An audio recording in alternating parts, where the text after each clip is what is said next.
months. 15 pounds. And so, yeah, most people are like, oh, you've got to gain 15 pounds. Way to go. You get to do the thing I want to do the opposite of. Yeah. Well, I'm, of course, way too small, so I've got to gain 15 pounds in 3 months. And the cool part about it is, second day I stepped on the scale, I gained 5 pounds. You know what that was? Water weight. I drank lots of water. And so, at the end of the first week, I stepped back on the scale. I was the same weight as when I started. I was like, oh, wow, this is so discouraging. Very much. And it's kind of silly for me to expect immediate results, right? But I bet many of us have felt that way before. Maybe you want to lose weight and you expect to immediately drop the first 5 pounds. Now, you may drop a couple of pounds in the first week, but it may not happen. Or maybe you want to automatically shoot 99% from the free throw line. Or maybe you want to rock the drums out really good. Or maybe you're not as fit as your favorite celebrity is. I don't bring this up for sports or school or, for anything else. But I bring this up because a lot of us have felt that way with God too, haven't we? Maybe you feel like you tried God and it really didn't work out. Or maybe you came to church and didn't feel anything. Or maybe you listened to a talk like you're going to hear today and didn't notice a change in your life at all. Or maybe you prayed a prayer and you never actually felt like you changed inside. Maybe you sang some songs and didn't feel like you actually were worshiping God. Or maybe you didn't feel the warm fuzzies when doing it too. Maybe you tried this Jesus thing out, but you simply didn't have any major immediate changes in your life. So you assume it's simply not working in your life, right? Well, you're not alone. You can ask any of the adults here, and I can also attest to you, and I bet they would have felt the same way as well. Maybe some of us have even wanted to know God even better and want to get closer to God, but it just hasn't worked out too good.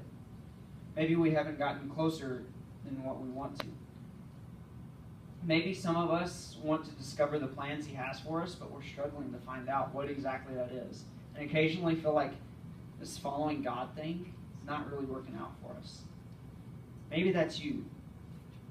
Maybe that where God is concerned, you don't see any immediate results or any changes in your lives. Maybe you're ready to quit. If that's where you are in your relationship with God, I have a challenge for you.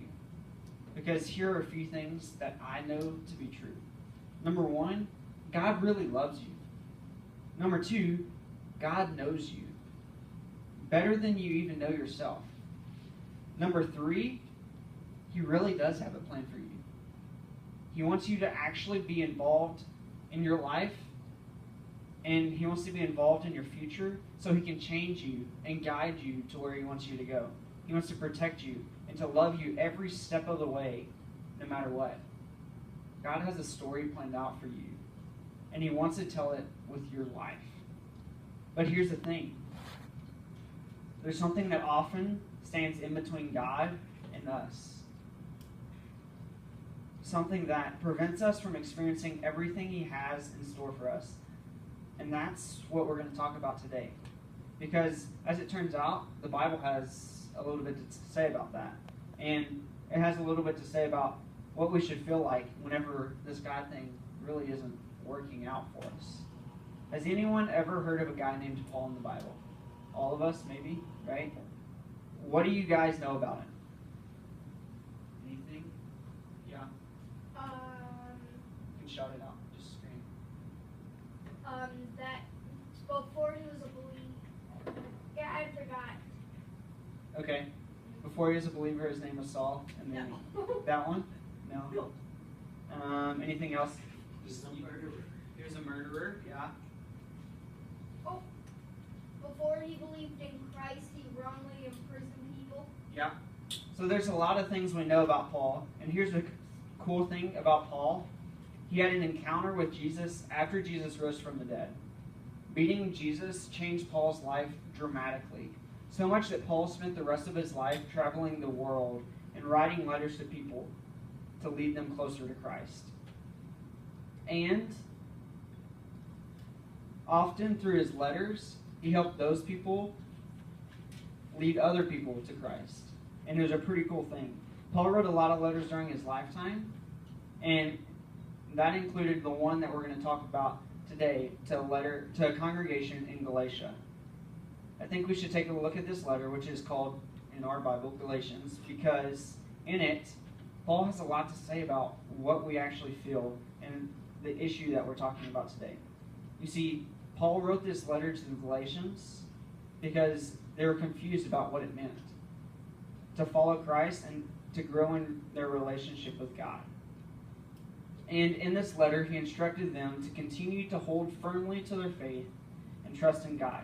Listen to what he said at the very end of his letter. It says, "A man reaps what he sows."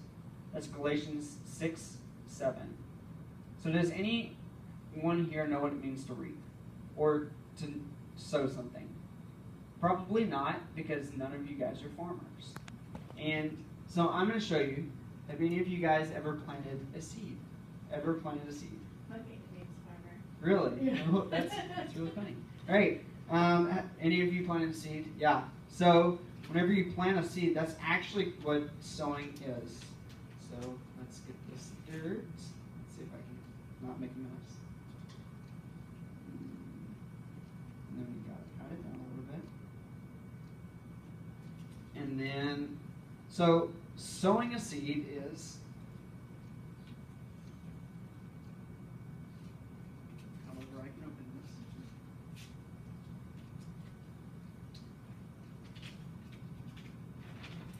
It's pretty easy. Can you guys see?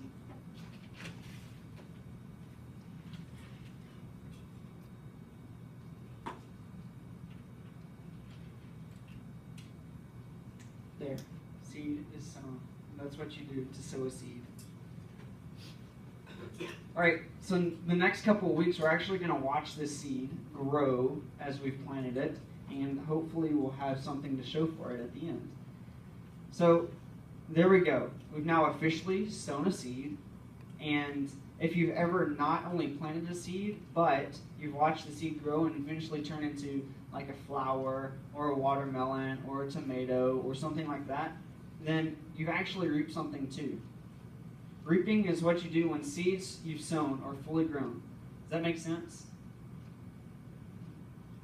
Yes. Okay. So let's look at this verse again. A man reaps what he sows. So a man gets what he plants. Pretty easy. Paul's point is to say that if you sow corn seeds, what are you going to reap? You're going to reap corn. If you sow watermelon seeds, what are you going to reap? Watermelon. Now, if you plant tomato seeds, is there a chance you're going to get carrots? No, that's not how it works. You can't get things not from what you sow. And what you sow is what you will reap. Paul used this analogy because he knew that the same is true in our lives as it is with planting. The seeds you spend time sowing will eventually turn into the plants that you end up reaping. Do you want to be the best free throw shooter ever? Well, you go and practice, and you go and shoot, and you shoot free throws for days. Do you want to learn how to make better grades, or to, cook better, or be a better friend? Then you'd better do something about that, because there's things that we can change today that will help us be better in the future. Because what you choose to do repeatedly and consistently this year is going to determine what you'll look like at the end of the year when it's over. Maybe it isn't rocket science to you. You probably know this already, but if you're anything like me, you struggle with this, and your problem's actually doing it.